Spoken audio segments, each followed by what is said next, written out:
You're jamming out too. I got you. Hey, I love that theme. I can't help it. And Gwen I is do too. currently, I sit in the back just. yeah, she's currently loading over there, if you can't tell. Hey, Courtney. So hey Courtney, so I don't know what's going on with the loading thing over there, but it's another Wednesday, and I think we have an amazing show lined up tonight, but we will get to that in a second. So, how was your Thanksgiving? Honestly, it was good. And then I flew out to see some friends in Wisconsin, and it snowed. And I don't get snow in the South, so it's beautiful to me. It's No, not, it's hideous. well, I don't get it often. Hey, Morgan Hey and Morgan, Courtney.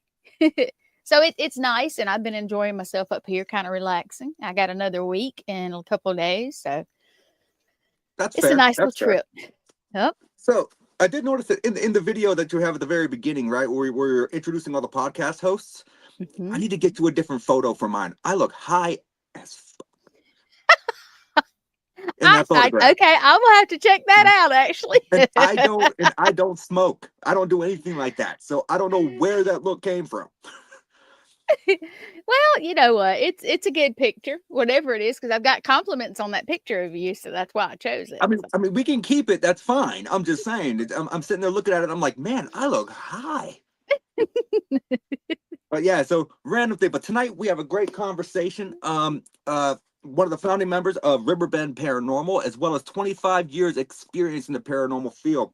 So he travels around to all these different places. He's been to some of the most haunted places in the United States. And one of the most intriguing factors that I love about this guy is the fact that this fear challenge that he does, where he will put a hood over his head and he's shackled in place. And I just think that is awesome. It's pushing the what I would call exhilaration of paranormal investigating as far as the fear level to a completely different extreme. I would love to try it because I like to try all that crazy stuff. I would love to try that. Oh, I would love to see you try because I think you probably last 10 minutes. Okay, that's a bet. That's a bet. I'll make sure to bring a spider to sit on your hand. That's not a deal right there. No, not a spider. Hey, it's a fear challenge, right? True, I would deal with it. I would deal with it because I'm not going to lose a bet. Just But not going to let's go happen. ahead. Let's go ahead and bring on my good friend Tim. Hey, what's up, guys? Tim, how Hey, are you tonight, brother? Not bad, man. Not bad. Looking forward to talking with you guys. Yes, nice. thank you so much for taking an hour of your time to come on and chat with us tonight. Of Um, course. we're gonna start things off with my typical opening question. So you have 25 years experience in the paranormal, about 25 years, correct? Correct. So what got you first interested in the paranormal, or did you always have an interest in from like a young age? Well, honestly, at a young age, a lot of friends and family members would talk about experiences they had in the paranormal. And to a certain point in life, I never had none. So in my mid 20s, I decided, well, if I'm going to have an experience for myself, I'm going to go out and investigate. And, back then, I think we were just mainly doing abandoned buildings and cemeteries and, local The hot typical what? spots. Yeah, the typical what people start off with. Right, right. Hmm. So I started doing that and started having some experiences here and there, and then started getting super excited about it. And one thing just led to another, and I've been doing it ever since. You know, Love Nice. it. So what is your belief? Like what would you think that a spirit is per se? If you could even try to explain it or quantify it. Do you think that a spirit is actually a manifestation of energy, or do you think it's a physical soul that's just walking on earth? I think it can be a combination of both. I would say. You know, I'm, I I'm mean, curious. I am curious what gives us the ability to be able to see them at times, and then at times we can't. right, right. No, I and I mean, get that because I've never had my first full body apparition yet. I've oh seen really? and seen a Wow. lot through the years, but I've never seen a full body apparition to this day. So it's kind of What like the about holy shadow grail. people? Yes, I've seen shadow figures on a few different occasions at a few different locations, but yeah, and never seen my full body apparition yet though. So I'm Oh, that's so interesting. still waiting to get my cherry popped, I guess. Well, I'm hoping that happens for you soon because let me tell you, that is an experience you're never gonna forget. You're just gonna sit there and you're gonna be like, did I did I Did I just see see this? that? Yep. And All and right. that's basically what it is. I remember the first time that because I've seen what I would call a full body apparition 4 times in my career, Okay. and one of them is actually in the house that I'm sitting in right now where I live. All Um, right. there's an older lady that wanders around downstairs, and you'll see her standing at the bottom of the staircase from time to time. But yeah, so the first one I ever encountered that I can recall was at Old Coffee County Jail in Elba, Alabama. And I came around a corner setting up equipment, wasn't really investigating yet. And I come around a corner and I saw what looked like a guard walk this way. And I'm like, I could have swore everyone's over there in the foyer. So I ran down there and I looked, there's nothing there. And I just walked back and I'm like, guys, I don't know what just happened, but this is what I saw. That's I think it's awesome. That's awesome. But no camera, you got to chalk it up to just an experience, to be honest. Right, of course, but it was a personal experience that you've had, and you know, and you tried to debunk it. You know, you try to see what's going on around you, and you couldn't figure it out. So it's a pretty good experience, even if you just had it for yourself and didn't capture it. You know, I'd be thankful for that. Yeah, and it was at that location, which just be a story for another time because it's not my show, it's your show. I'm just a dude asking questions. This would be a story for another time, but I had probably my best paranormal experience I've ever encountered in that specific location. And it wasn't the apparition that I saw. So we're getting to that another time now. So you travel to quite a few places. I've seen you went to Eastern State. I've seen you've been to Waverly Hills. You visited in towards Sloss Furnace. Is there any one of these locations, and it could be for the reason of the history or just because you investigated there and you had so much activity that you loved it? Is there ever one of these locations that you would be, I would say, consider your favorite? Yes. Yeah. That's I've been to a lot of places, but my favorite's a place up here in Indiana, up towards Chicago. It's called the Oak Lake County Sheriff's Office and Jail. And it's got the best both worlds for me because it's haunted as hell.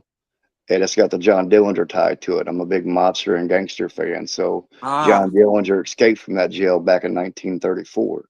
I've been going up there for probably 10 years now, and just the activity. And it's not the typical old, I mean, it's an old jail from the late 1800s. But when you think of an old jail, you think of an old jail that has like 10 or 15 cells, maybe at the most. This has over 150 cells. It's more like a mini prison than it is a jail. Yeah, Multiple sounds like floors. Yeah, lots of activity. We did some filming there years ago with Truth and Legends, some Gavin Kelly and his wife Paula. We did some filming there a few years ago for them when we were there. But that's probably my favorite all-time location. But I've been to so many wonderful locations, but that's my home away from home for sure. That's where I always make sure I go back to. I love that because, you know, when you constantly go back to a place, you have a better chance of documenting phenomena. Right. Not just that, but you can also look at it from a data collection standpoint. Because Right. you go in that first time, that's your baseline. And any other time you visit after that, if there's fluctuations, then you can kind of start documenting that and maybe formulate a trend. Yeah. Yeah. Well, the other good thing about that place is I'm really good friends with the lady. She's like chairman of the board. Her name's Sandy. And so when I go back there, I get to catch up with her and hear about what's going on when I'm not there, you know, and this and that. And she's very welcoming. I mean, I could probably call. Well, it's kind of late tonight, but she's very opening. And like my buddy came in town from Kansas on his birthday. He's a truck driver, and he was in town. He was about an hour between me and where the jail is. So I called Sandy. I was like, "Hey, Sandy, my buddy's in town. It's his birthday. Can we come up?" She's like, "Yep, come on up, T-Dawg. Come on up and hang out." So nice. So that's a nice perk to have too, to be close with the person that runs the jail. So as long as no one else is investigating, I got access to it whenever I want for the most part. So that is awesome. Cool. Yeah. Gwen, I saw a question from, I think it was Chrissy. Could you pull that back up real quick? Yeah. Can you read it? It says, "What do you think of the Hinsdale house?" I love the Hinsdale house. Between the Hinsdale house and the Wildwood Sanatorium, they're not too far away from each other. I've been to both. Daniel Clace, I don't want to pronounce his last name wrong. But I think it's Cleason. Yeah, but he's a great location owner, one of the best out there. Very fair about prices of his location. I think you can stay all the night until like 10 o'clock the next morning or whatever, so you can actually sleep on location, which is always a plus if you're traveling 7 or 8 hours away, that you can sleep in a location. than just to have that experience sleeping there, period. But the Hinsdale House was a great location, and I liked it a lot. I think I got more activity in the outdoors up near I think it's called the Giving Tree, up Oh, in I've that heard of area. that. Yes. Yeah, I mean, you're outside, so you got to really pay attention to what's going on because of the noises and critters and stuff like that. But it just seemed like we had a lot of different interactions more outside than we did inside. I mean, we got some good stuff on the inside as well. Uh, but yeah, it's a great location. Courtney, the one that's Mm-hmm. asking, talking now, her and her team are out there in Long Island, New York, and I've actually been there with her team. So, but we had a good time, but they've had a lot of experiences there. I mean, they've seen shadow figures in the living room there.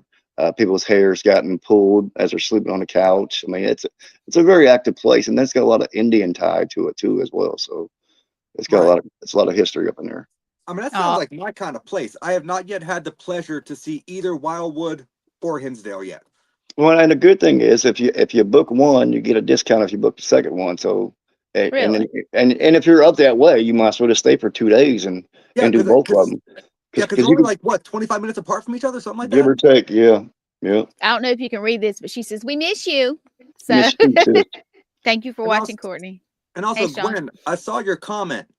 Why do you want to visit Australia? You do realize literally everything there will want to kill you. It's the rush, dude. You The know snakes, what? the spiders, they have those plants that have the little stingers and they give you like Yes. boiled. No, why? Next year, I'm gonna bring you. Me and you are gonna go on a road trip for a few weeks. I'm gonna drag you to every place we can, and we're gonna do dares everywhere. And that's gonna be another show. Who, me? Yeah, You better ask yeah, my yeah. boss if I got the vacation time. Oh, I can sweet talk it, maybe. But yeah, I'm always down for a good road trip. Don't get it twisted. I'm always down for a good road It'd trip. be For a good sure, show, for though, sure. wouldn't it? So let me ask you, Tim, out of all your years of doing this, you say, Hmm. you know, when we discussed some stuff and I read your bio and all that, you're kind of like an old school investigator. Yeah. So you prefer like the older style of investigation. Like, do you think, I don't think there's anything wrong with it per se. I'm trying to figure out how to word this in my head real quick. Hmm. Do you think that all of the bright, flashy lights that everyone loves to use for television now, like, do you really trust them? If you want my honest opinion, well, it depends on what I mean. Because I do use an EDI meter, and Oh, it'll those are decent. yeah. So I mean, when it comes to something like that, yes. But a lot of the stuff that's new out, I don't really have much faith in it. Like I don't know, like I'm trying to think of something. The cat balls, you know. I mean, sometimes it seemed like, I mean, unless it's rolling across the floor, you know, which I've seen a couple times over the years, or rolling down the steps, then it might be something. But I mean, if it's just random things, I mean, I don't know. I don't have a lot of faith in a lot of this newer equipment that I use these days. Right. You know, And I kind of feel like, I've got an old REM pod that I use. I've had for about 6 years now, but it's not one of those typical ones off that what is it, that website where you get all your equipment at these days. I can't think of the name of oh, it at the moment. there's Ghost Stop, Go there's all Stop, Go kinds. Stop. Well, it's not one of those typical circle wrench pods from Go Stop. I had a buddy make this for me, and I've had it for about 6 years now. And I think in 6 years, it's went off 5 times. Yeah. But compared to one of those REM pods that I've seen from Go Stop, people use over the years, those things go off like crazy. When the batteries start going, they malfunction. If So you I get have too no. close with a two-way walkie, they'll go off. Right, exactly. So I don't really have faith in those kind of REM pods. I think that, you know, they got a lot of malfunctions in them. I think, I personally, concur. in my opinion.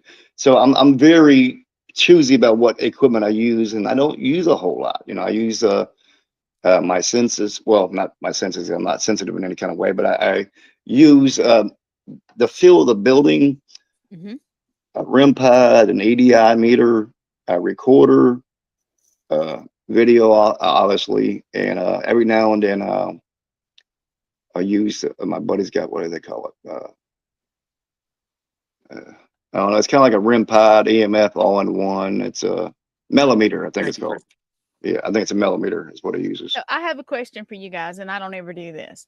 Hmm. Now, Nate will ask you a question later. I'm not going to blow that but say we all three went to a ghost hunt together. What would you guys take if you could only take, like, what you would say? I would say, come on, grab your favorite things. What would you grab?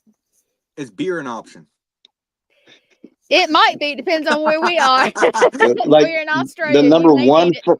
are you talking about like one particular thing in favorite or a Your few different things? favorite thing. Not, it didn't have to be just not the best piece of equipment or anything. Just whatever your favorite thing is. You know, you can say a candle. It doesn't matter. You know. I think more than anything, my favorite thing, because I've caught a lot of evidence with it, is audio, some kind of audio device.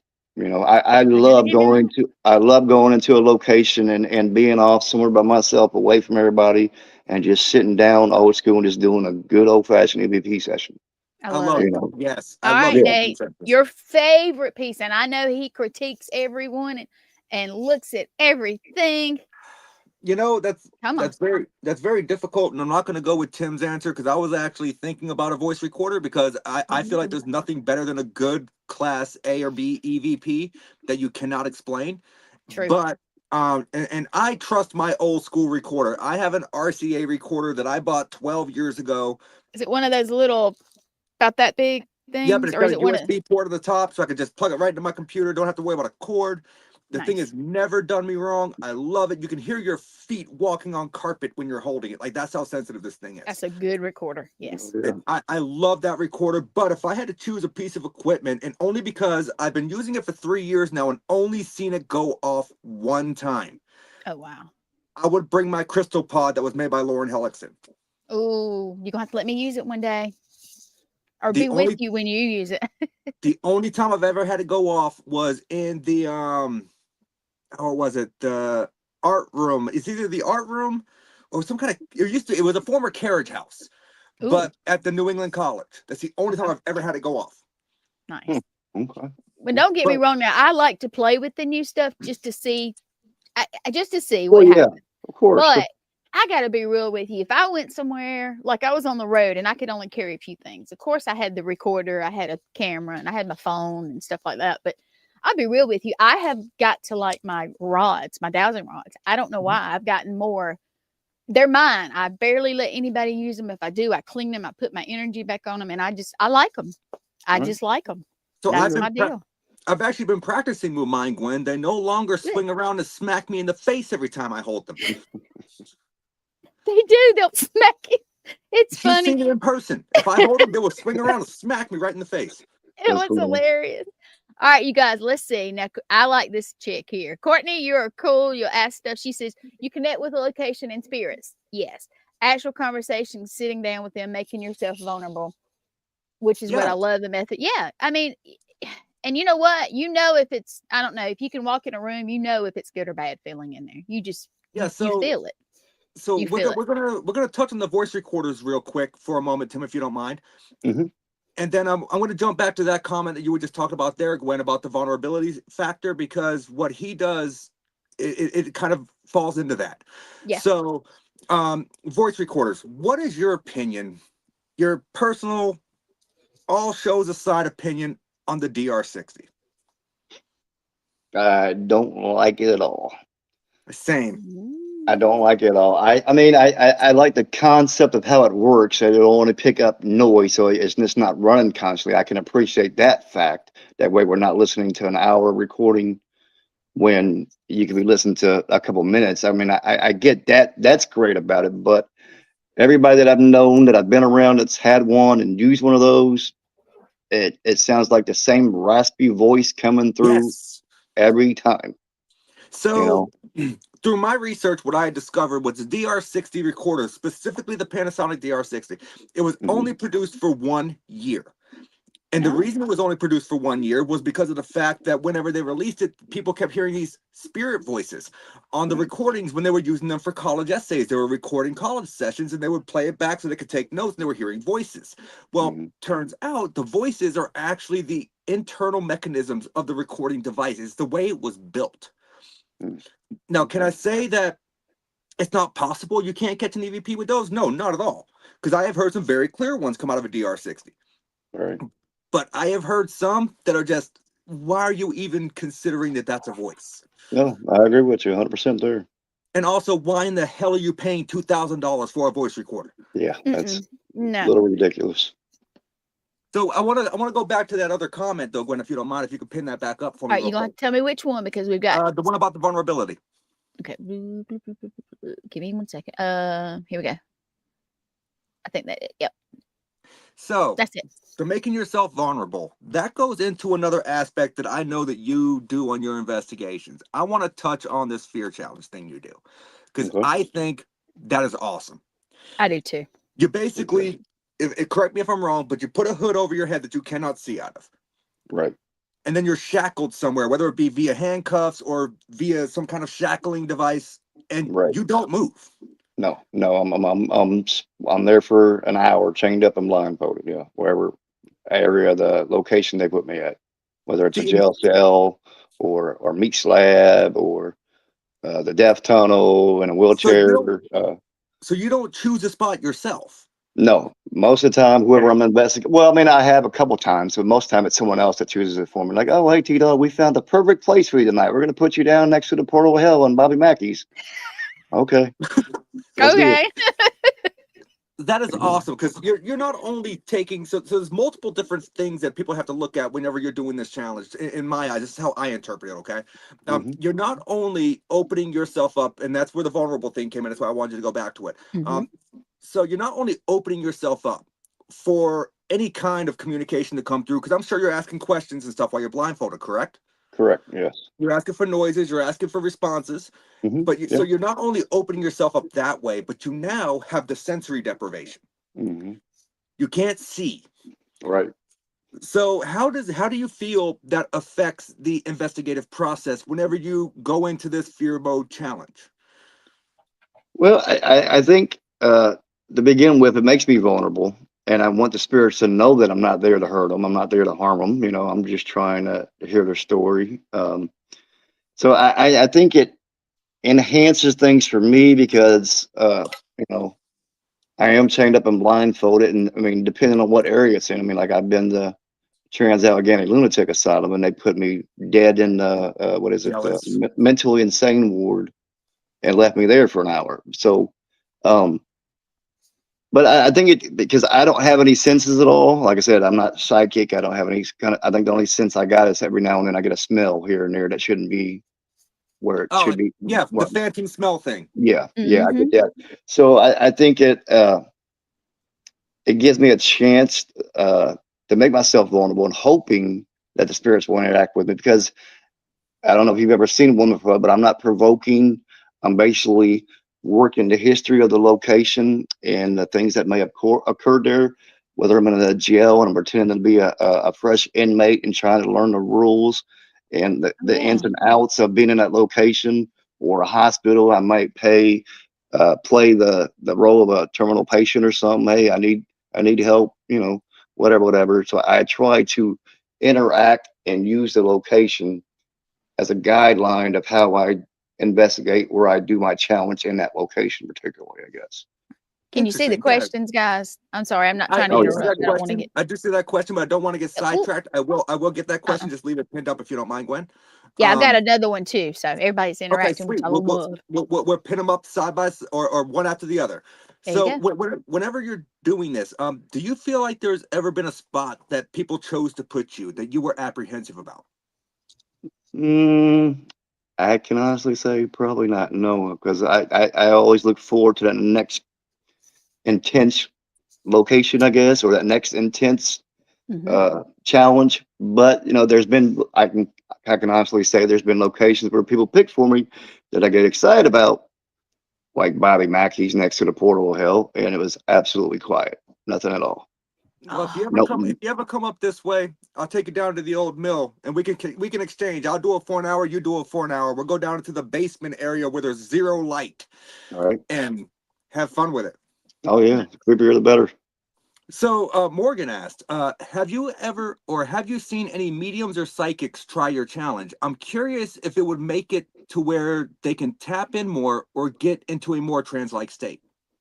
I haven't seen anybody do it, but I actually had someone, my friend April Brusette from the New Jersey, at the Hinsdale house. Actually, I was up in the mother and dad's bedroom, and she was on the live with me, even though I couldn't see her. I mean, I could hear her talking on the audio or whatever, but she was doing a live with me during that challenge. And it was the only time I've ever done that, a live chat. Well, not the only time I've done it live, but the only time I've done it with a psychic with me on the other side of the camera, not in the room with me, but on a live from her house, whatever. Losing my words here, sorry. No, it's But okay. and she was noticing, like, at one point I had what felt like something brushing up against my knee when I was up in the room, and then but I didn't say nothing to her about it. And then within seconds, she's like, "There seems to be something over there rubbing your leg." I'm like, "Really?" "Yeah." And I said, "That's kind of crazy that you say that, because I just felt something kind of brush up against my leg." So it was kind of cool to have that moment and me not saying nothing and her be able to see that something was near me touching my leg. And there was a couple other things that were happening too. I think she said there was someone standing behind me, and she uh, said something about some Indians being outside in the yard. So with her being there, so I was waiting to see what she would say about stuff, and then I would try to interact with what she was saying to try to get whatever was outside or close to me to interact more. So it made it more of an interesting challenge for sure, because most time I'm just by myself for an hour in a dark place with, devices and cameras and recorders flowing. So yeah, I mean, that was cool to have her there with me on that one period, not there with me, but physically, but to have her sharing that moment with me and tell me what was going on around me, it was pretty cool. That's awesome. Russ, I see your comment down there, man. I might not send you that coffee anymore, but I'm Can just you read joking, it to? brother. Oh, You no. know I love you. But so you said there was another question though, Gwen. I did see another comment about the audio pareidolia when it comes to voice Yeah, recorders, which I do agree with. I'm going back I up. There we go. Yeah, I think a lot of what you hear from the DR60 is audio distortion or audio Mm-hmm. pareidolia, as I would call it. And she also made a comment about optic pareidolia, which is true. You know, your Yep. rods and your cones in your eyes, especially if you have astigmatism, can distort the Mm-hmm. light in certain ways. Of course, So of course. yeah, that's very true as well. So great observations, great comments. Oh, why was it funny? Because I looked offended when Russ said I need coaching on how to post a podcast. I think he's Oh, funny. Russ, you know you get your coffee. I got your bag sitting right here, brother. Where's But mine? where's yours? Mm. You know what? Oh, Oh, Lister, I don't know. He's so funny. but so has there ever been a time when you were doing this fear challenge that you had something besides what we just discussed about, the touching on your leg, which was a cool experience, right? Hmm. That actually caused you to jump, that kind of spooked you a little bit. Yeah, I had one. Well, I've had two that were, well, one that just blows all the rest of them out of the waters, and that's Trans-Allegheny Lunatic Asylum and the Criminally Insane Ward. They left me in there for an hour. I had three different cameras watching me, a couple recorders recording, and then devices throughout the area they had me in. So I'm there for an hour for the first, I don't know, say 35 minutes. It was pretty Mhm. quiet, nothing going on. And then out of nowhere, and I haven't really talked about this yet, especially on a live video. Um, Oh, so we for got an seven exclusive. for 7 minutes and 52 seconds to be exact, this weird howling wind effect came through the area that I'm in. There was sounded like there was voices within this wind or howling effect, and then things start banging and getting closer and closer to the area that I'm in. And I'm at the edge of my seat, and I'm trying to. The video is not out yet, just so you know. Uh, I'm at the edge of my seat, and I'm talking about it on camera. Do you guys hear this wind? Do you hear this voices? Do you hear this banging that keeps getting closer and closer to me? And this goes on for 7 minutes and 52 seconds. So then it stops, and nothing else.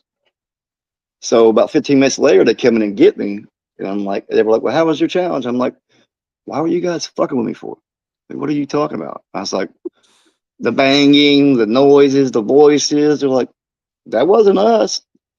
like we were outside. I don't know if you've been to Trans-Allegheny, but it's a huge place, and the criminally insane ward's at one side of the building, like far in, and they were out front, middle of the building, smoking. Is what they told me. I was like, well, was it windy outside? They're like, no, it wasn't windy at all. They And so do I'm have a like, Civil War wing as well, correct? yes, yeah. Okay, so it is the same place I'm thinking of. No, I've not yet been there. It's been on my bucket list for 16 years now. Yeah, well, I've the not place is yet got a huge. chance. The main building itself that we were in is probably, I don't know, 180,000 square foot or bigger, give or take, maybe more than Yeah, that. I've heard it's huge. Yeah, it's huge. It's huge. So I'm like, well, what the hell is going on? And there's a lady, you know, there's always someone that lets you in, lets you out, whatever. So she asked me about it once I got back to the control room, how was it? And I was talking to her about what I experienced. She's like, you know what? They used to chain people up in there and lock them up to walls, whatever beds and this and that. She said it was probably the spirits riding for you because they didn't like seeing you being chained up. And I was like, well, yeah, I didn't even take that in factor, but that 7 minutes and 52 seconds was the most intense challenge that I've ever done, brother. To this day, still, yeah, it That is was intense. crazy. Yeah, and I've got the video and audio. I haven't put it out there because I've had a few different people look at to give me their opinions just to make sure that there's no contamination or anything that I might be overlooking.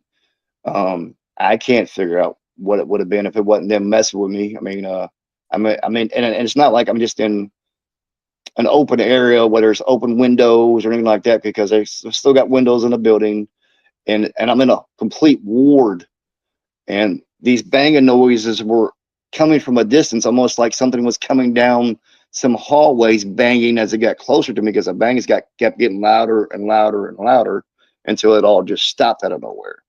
That is insane. Yeah, brother, it was intense. It was fucking intense. Russ Stiver, if you don't know who Russ Stiver is, could you pull that back up for me real quick, Ben? So Russ Stiver, he's the host of the Compass of Curiosities podcast. Another great show. If you've never tuned in, you should definitely connect with this dude, man, if you can. He said, I was sitting in the middle of the hallway at Tala, which is, obviously Trans-Allegheny, with another person. We heard footsteps coming toward us, then leaving us. Flashlights were on, but no one was there. Interesting. And then he says Charles Manson was there too. Oh, I didn't know that. Huh. I didn't know that either. I want to go there. They should have kept him there. Right? No, like legit. Now that he brings up Charles Manson, I actually almost bought the television that was in Charles Manson's jail cell. Oh, wow. Okay. Mm-hmm. It had like the little plaque on the back that had his inmate number and everything. Oh, wow. Damn. But cool. It freaked out the person I used to live with. And no, you can't have that. But I want it. I want it so bad. They don't live there now, so. Oh, I would have bought it like instantly right now. I would have bought it. He was held in a medical building, Russ says. Just like when I had the opportunity to buy one of the solo cups from the James Jones thing. Jim Jones thing. Oh, yeah. I would have loved to have one of those. That's not that's the Kool-Aid guy, right? Yeah, the Kool-Aid guy. The church that he grew up in is like an hour and 15 minutes away from me. Really? Yeah, he grew up going to a church in Winchester. It's right outside of Winchester, Indiana, a little town outside of Winchester, Indiana. But yeah, you can actually even investigate there. It's supposed to be haunted. I've never investigated there, but it's supposed to be haunted. See, yeah, I always want to call him James Jones, although a lot of people know him as Jim Jones. Right. So it's just a weird thing. That's why I was trying to correct myself, and I kept getting the names backwards because, well, I'm dyslexic a little bit, I think. Oh, you're good. You're good. We did a show on that. He didn't even have the real Kool-Aid. He had the cheaper version, and I can't remember the name. Why would like the Flavor Aid?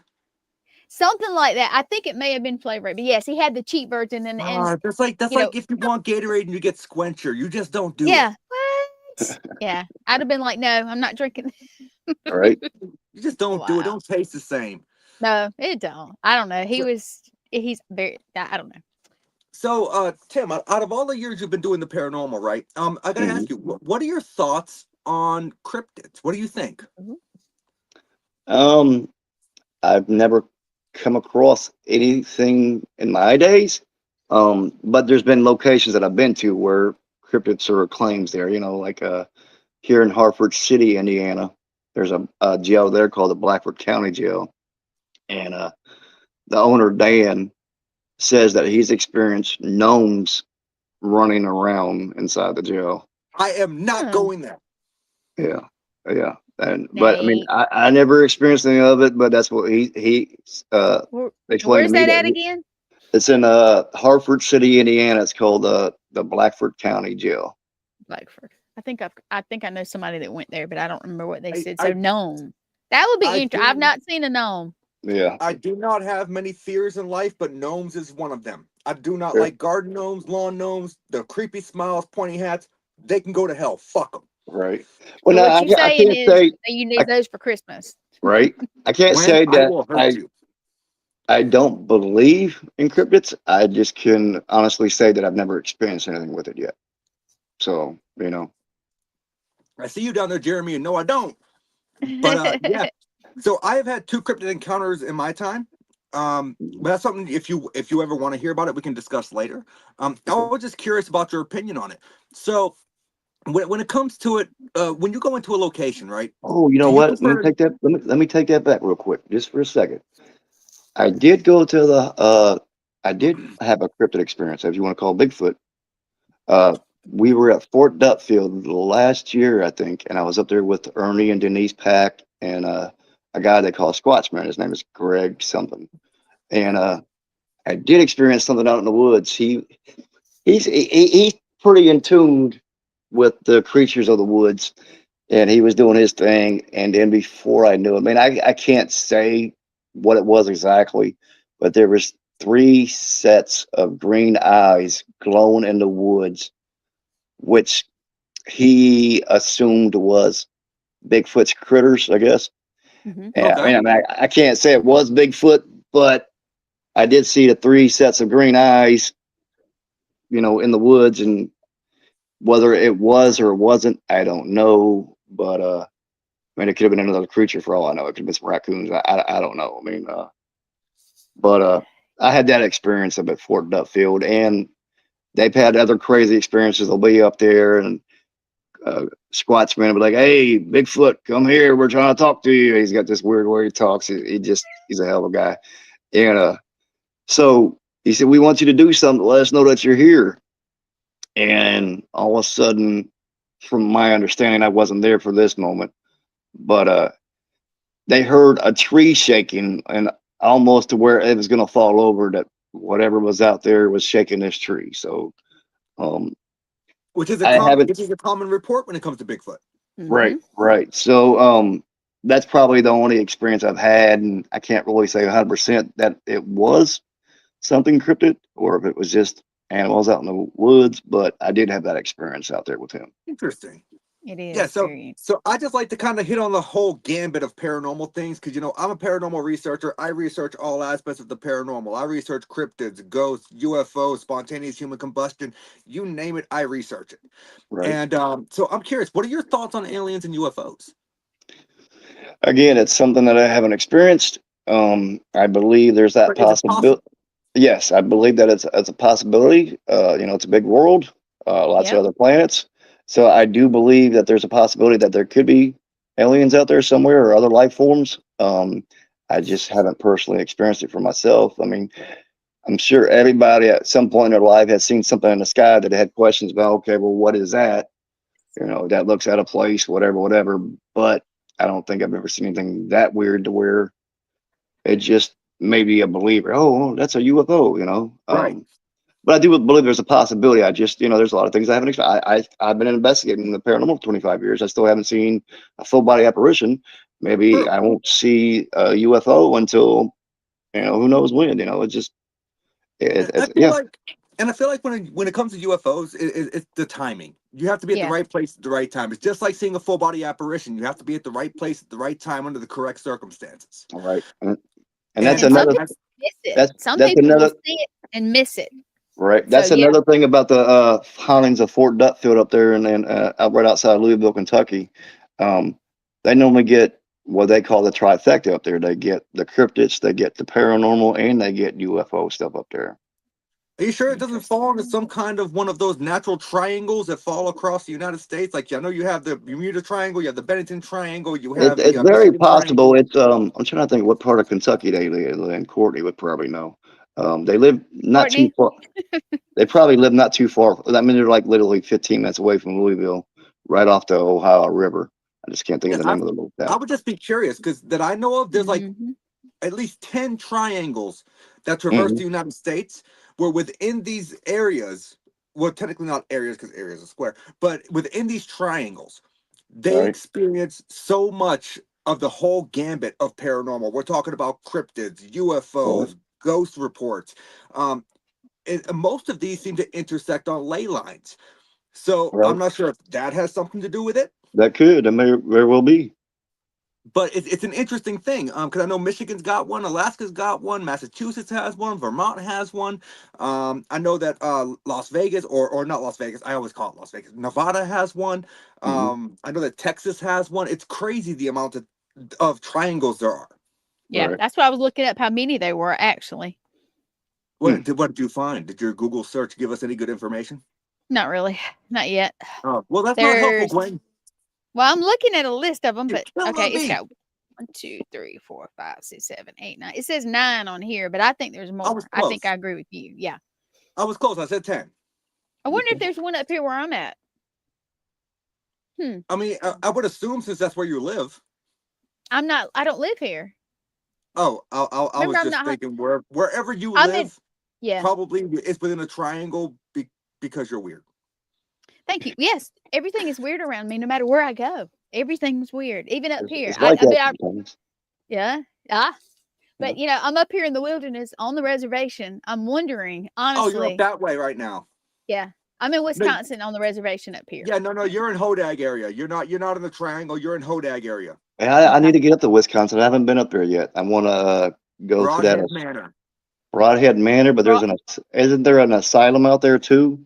There is. well, there is, but I tell you, I'm gonna tell you two places. Broadhead, number one. I was there last weekend, and it is beautiful in the snow. By the way, I sent Nate a picture. I think I meant to. You did not. Also go to Jericho. There's 3 buildings on Jericho compound. I've heard I about want to go Jericho. back because I won't spoil it. I was talking to Larry Eisler and Brittany Bickett about it, Hmm. and they are actually drawn to the same room that I am. I have dreams about this one room, so I'm going back next year. So So Tim, in Hmm. June for the Broadhead Beard Brawl, I will ooh, be at Broadhead, Wisconsin. hmm Okay. Okay. So if you can make the trip up, awesome. Yeah. If you No. can't, Yeah. Yeah. Let me know what day it is because I typically don't start booking anything to the first of the year, because I'm on a team with Brian and Rochelle, so sometimes we have events that we have to do, and hmm I gotta go represent the team. So I wait to see at the beginning of the year what we got planned as far as I mean, this year alone I did like 3 or 4 fundraiser events for locations and charity nice. events and stuff like that to raise money for different things. So I, yeah, I always gotta wait to the first of the year to see how the schedule is gonna look before I can right. actually start booking outside of that. But yeah, no, I'd Yeah, love to go. I've never been there before, so and the Broadhead Beard Brawl is a charity event. okay, Um, so I will be there being a co-lead investigator with Vince Colleen, as okay, well as Morgan Caldwell, our psychic. okay, cool, Well, cool. actually, let me rephrase that because she got mad last time I called her a psychic. I'm not trying to call you out on live, honey. She's a medium Gotcha, gotcha. because Yeah, there is a difference. But I always just say psychic, though. It's the first thing that pops to my head. But yeah, so we will be there co-leading the investigation with Vince Colleen that night. So it's going to okay, be a very fun event.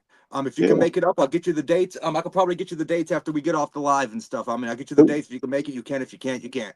Oh, Um, good, brother. so let me ask you, whenever you go into these locations, I know I talk very fast, by the way, sometimes. I'm sorry, I You're get good, sidetracked. brother. You're good. I'm used to watching your TikTok, so I'm used to Oh, that. you get it. You get it. Nice. So let me ask you, whenever you go into these locations, do you prefer to go in knowing the whole history, or do you prefer going in not knowing anything and then seeing if you can corroborate your evidence with the history? Well, it depends on the location and the history because sometimes I like to know the history. That way I can go in there. I mean, sometimes I like to know where the hot spots are and the history of the locations.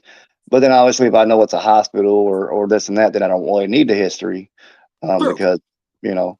So it just depends on the scenario, the location. But I'm not one to go in there and, oh well, Sarah hung herself in this area, and thinking, okay, well, Sarah's going to talk to me, and then every little thing I think of, I'm not basing all my questions just on Sarah, or assuming that if anything happens at all, oh, that's Sarah. She's here. She's talking to me. I'm not one of those kind of people. Just to assume just because I was told that this area is a hot spot, that's going, that this particular story is going to come true for me, and this interaction is going to be coming from this individual. So, Yes, and I see that so much on right, mainstream para shows, of where course, they go in with this preconceived notion that it's Right. one specific spirit in a specific location, and just right. because they're getting responses, that's who they're Yeah, talking to. right. Yeah, I'm not going to assume that's who they're talking to, and yeah, I don't do that at all.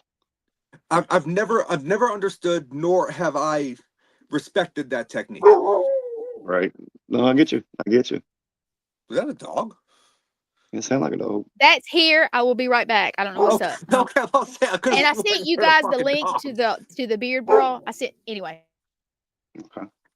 It's not a beer brawl. If it was, I would probably win, I promise. But so yeah, I feel like whenever people go in with that preconceived notion of a spirit, you're automatically leading yourself into a false sense of what you're communicating with.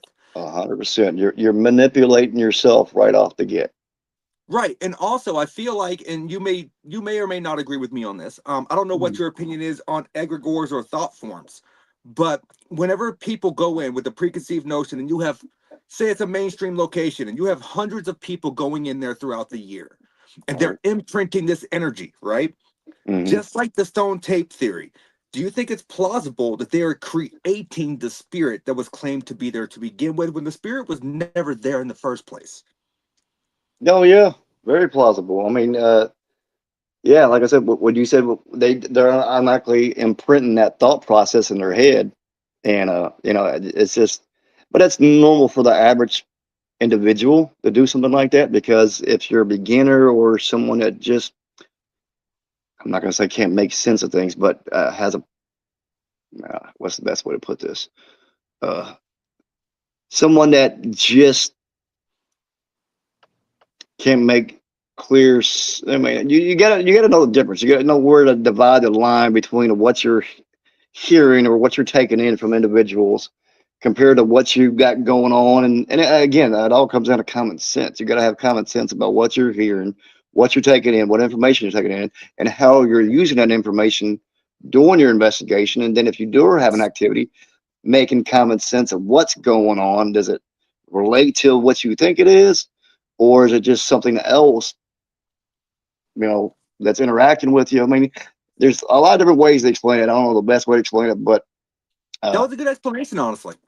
yeah, I mean, I think it's just a matter of common sense, really. And I think there's a lack of that in the paranormal field, Oh, there is. unfortunately. And I think more people go into these locations with that fear in their head already, or that notion that something's going to happen, or whatever other reason. And I think that it's like going into a location, not expecting it to happen, but like, I don't know, misconceived about what's going to happen, and you're just expecting everything to happen. And then, of course, for some people that may come true, they're going to have all these different experiences, whether real, actual paranormal experiences or just experiences because their minds lead them in places where they can't make sense of what's going on in their surroundings. Uh, Exactly. and it's I'm not, it's sad to see people like that, because I tell people all the time, newbies, when I do events and stuff, I tell people make sense of what's going on in your surroundings, realize where we're at, what the building's made of, what the weather's like outside. Look how many people were here for this event. You know what I'm saying? So Yep. you're really gonna make common sense of your surroundings when you come to hearing a voice. Okay, was that an actual voice, or am I just hearing someone down the hall? I mean, everything's common sense when it's It is. It investigating. is. I mean, And that's probably a good percentage of investigating is having some common sense of your surroundings, what's going on around you, the location you're in, and trying to be smart about what you're experiencing. That way, I mean, because I mean, if you do that, a good percentage of what you're experiencing, you're going to probably end up writing off as You'd be this or able to that. explain it. Exactly. You know, Yeah, no, and I that, agree with that. yeah. I So, agree with that 100% because, you know, as we were discussing earlier, when it comes to the paranormal field, especially like with the last several years, I'm not going to say it's always been this way. mhm, I'm going to say over the last 4 or 5 years, um, common sense is no longer all that common. No, right, it's not. And they right, go in and based on what they saw on television shows, they think they know what they're doing.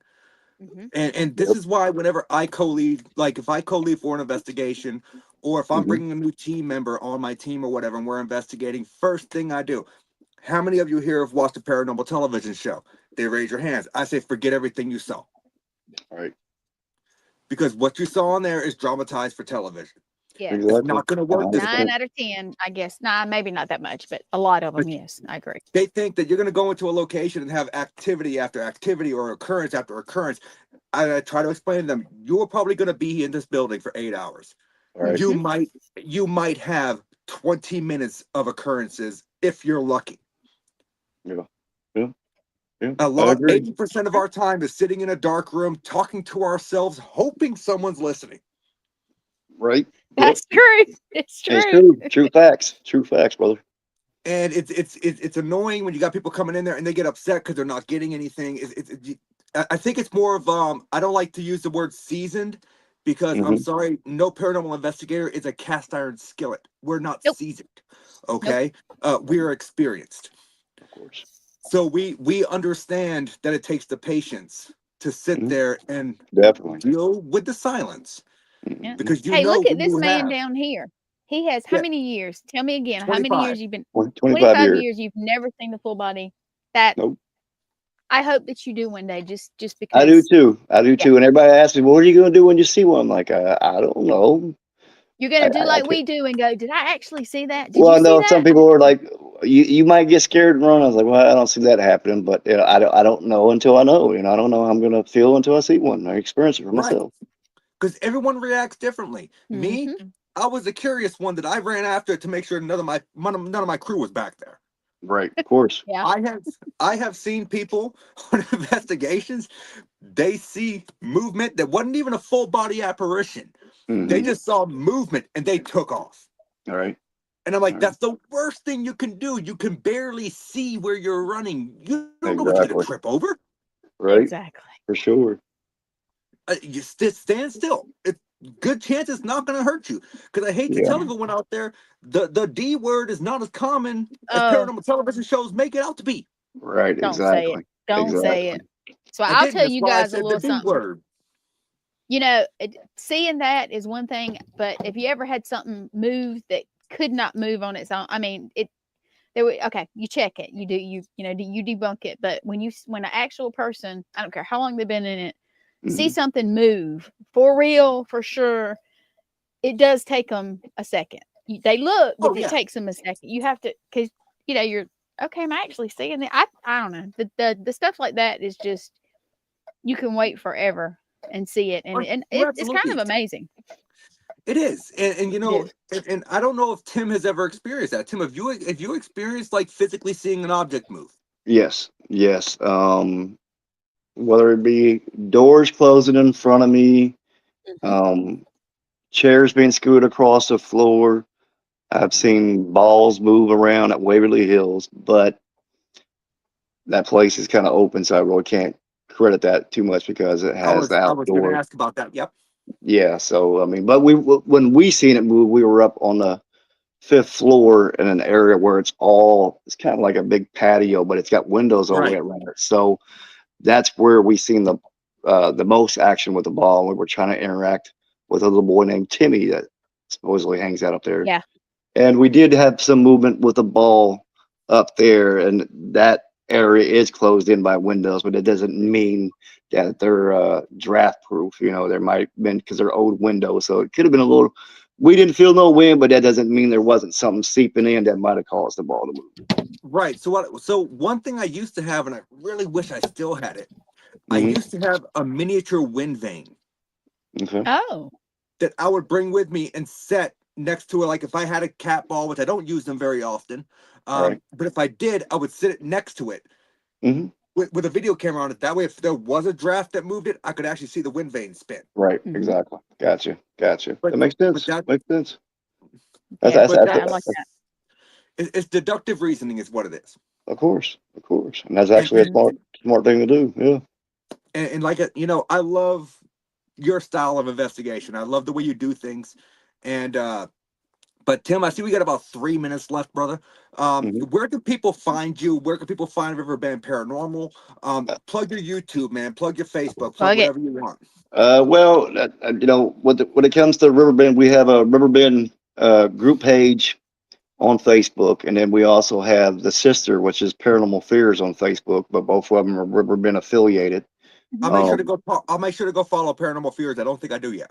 Yeah, that's the one I started years and years ago before I joined Riverbend. Now it's just kind of a brother and sister kind of deal. Okay. I do have a TikTok. It's abandoned and haunted locations, I believe. I changed it a while back, so I'm trying to sort of remember the name of that. I don't really do much on YouTube as of yet. I got a couple people that want me to start doing stuff on YouTube, but in the way they want me to do it, I'm not sure if I want to do it because they want me to go. Well, I mean, like if you're doing these kind of, podcasts on YouTube, I don't have a problem with that. But they're kind of more wanting me to go investigate with them and do this and do that, Mhm. and I was like, well, it depends on how you want me to investigate because if Mm. your ideal is like most of the YouTube I see, I'm not that guy for that. But No, if you Your want way. just yeah, so if I you can if you tell want, you, I love that and I respect that immensely, Tim, Yes, I do because too. 4 years ago I was interviewed for a ghost hunting show that was coming out, hmm and when I sat down with the producer, I made it through to the second round. So we did the in-face interview. right, One of the questions they asked me was, would you be willing to accentuate your facial expressions based on the experiences presented? Hmm. And I was like, explain further. And they said, well, would you be willing to fake reactions? That's fuck no, Oh, absolutely not. right, right, If that's what you're looking for, I'm not your guy. yeah, you get the wrong person. Yep, that's And they much were like, respect well, there, brother. and they were like, well, we yes. really Respect. want you for the show. And I'm like, well, if you want me to fake things and you don't want me for the show, that's plain and simple. Exactly. Yeah, I tell people all the time, I'm not an entertainer. I'm an investigator. I'm true to nature. I'm not here to entertain anybody. Uh, and if something's not happening, I'm not going to say anything's happening. I'm not going to uh, jump scare or pretend like things are happening but if something does happen, I'll speak upon it. But I don't get out of shape or I mean, I may get a little excited, but I don't, I'm not going to make it more dramatic than what it is for per Right, se. You know what I'm saying? I'm going to keep it real right. with you guys. If I'm hearing something or experience something, I'll speak upon it. But these individuals, I think I'm not gonna put names out there, but I think more or less they want me to come on because I knew I do my own thing and I do some crazy stuff in different locations as far as my career challenge goes. I don't know if that's the aspect they're looking for me to pull me in because of that, It could uh, be. or if it's because they think I'll fit their stereotype of how they investigate. But Or it could be but the fact that you have 25 years experience and you know what the fuck you're doing. well, Yeah, yeah, exactly. and I get that. I just from my experiences with seeing people investigate on YouTube, it's just not Mm, been good for me and I how don't I do trust it. things. So, for me to do anything, I got to talk to these people. But like, okay, well, what are you expecting of me, and what kind of investigating style are you partaking in? Right. Um, as far as what you want me to join into, because if it's not something that I do, then I don't mind switching up and learning new things, but I'm not going to be jump scaring and entertaining everybody on YouTube when they go live and Correct. stuff like. I'm not that kind of person, not at No, all. I would never peg you for that kind of guy. So I Mm-mm. respect you immensely for that. No, as far as the jump scares go, no, I'm not gonna jump scare for a camera, but I can tell you what, Gwen, if you ever investigate me and I catch you in a dark hallway, I am going to jump out of nowhere and scare the ever living shit out of you. And when I smack the crap out of you, you know why? Because it's Right? a reflex too. It's reflex. It's a self defense. Morgan will be It, filming it. Can you see Right? her? it Can would you see her filming it? it would be warranted, but you know what? I would take it. because Right. There you go. I, There you go. I love jump scaring my investigators. If the activity's not going on and it's quiet, you've got to have some kind of fun. Yeah, you got a Yeah. little fun. Yeah, ain't nothing wrong with that. And Ain't you nothing know, wrong with that. sometimes you get evidence when you get silly, You do. Yeah, just because you have yeah, the energy. It's the you're right. energy. It really is. Of course. Got Yeah. that vibe going. When we were doing the Wilson Castle event, Alan Rex, he tried to jump scare me.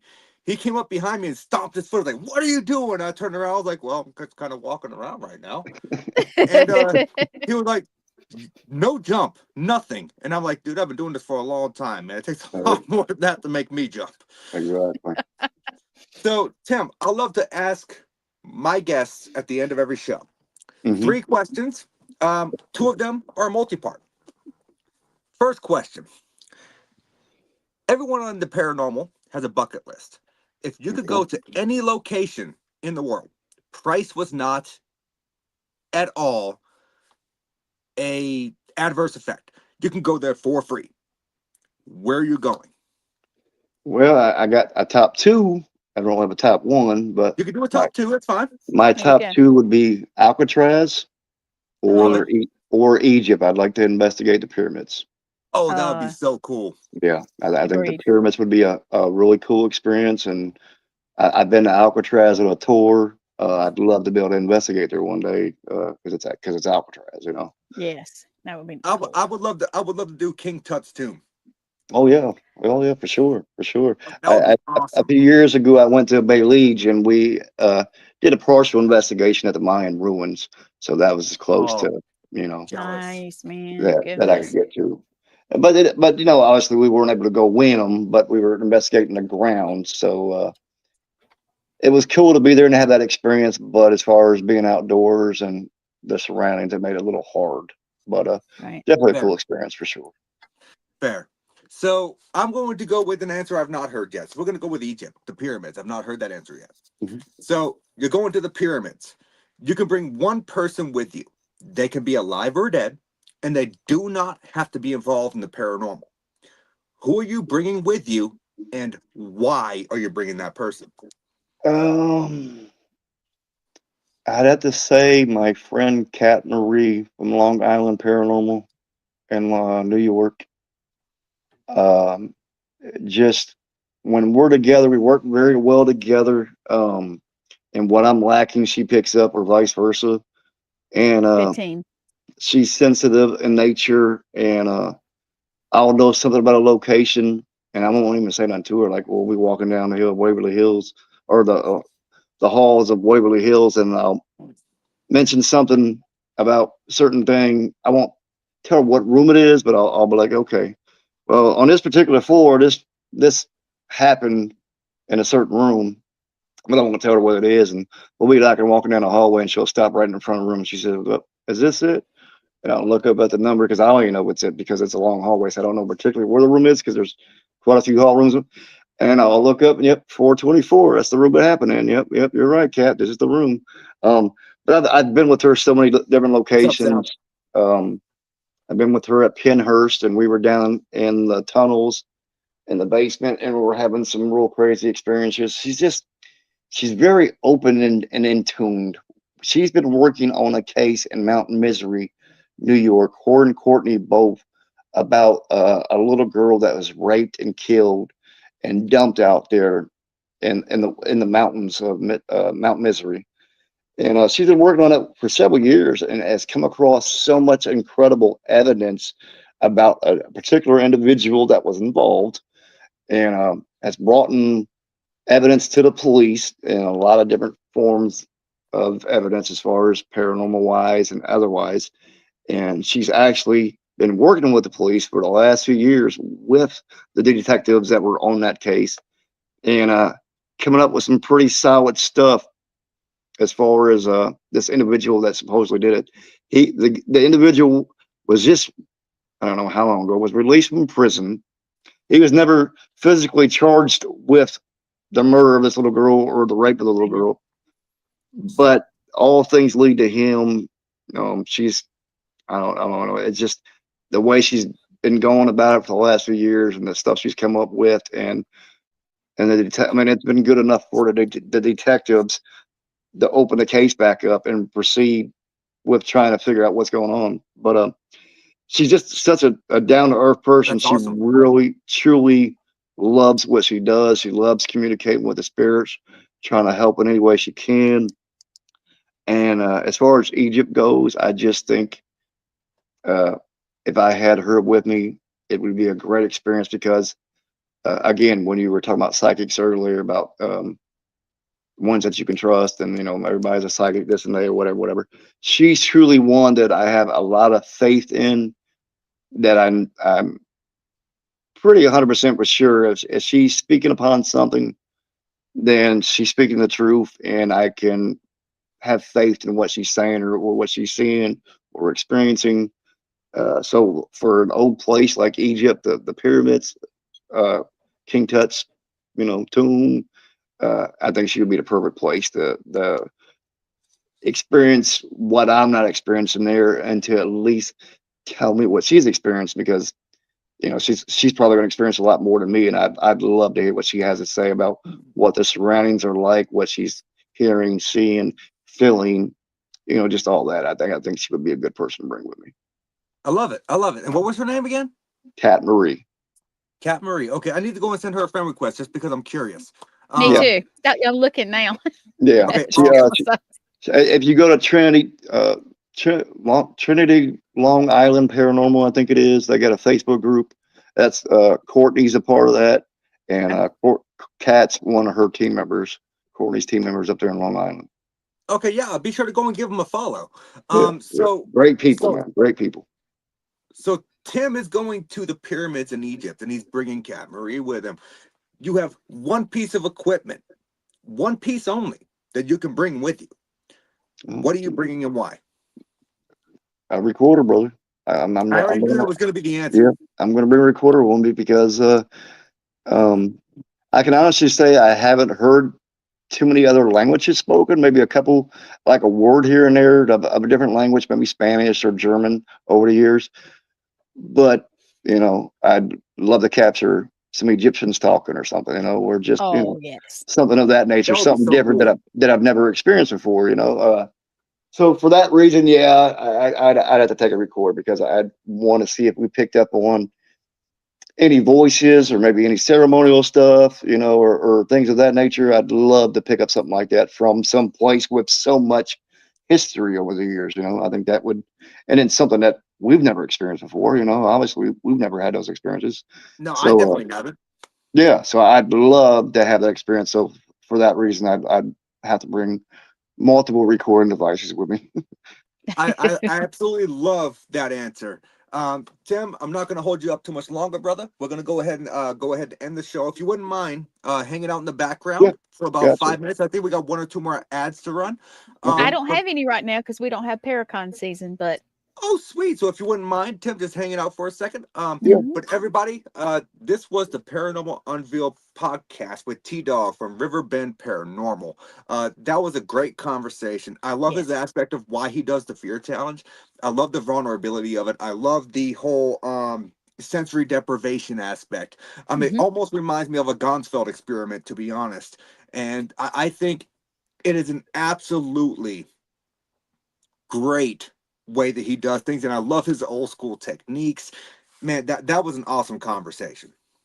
I agree. He's awesome. We got to have him back next year, man. Oh, I'm definitely going to try and book him again, because he had hit on something during his answering of the final 3 questions that I have to know about. So I saw you look.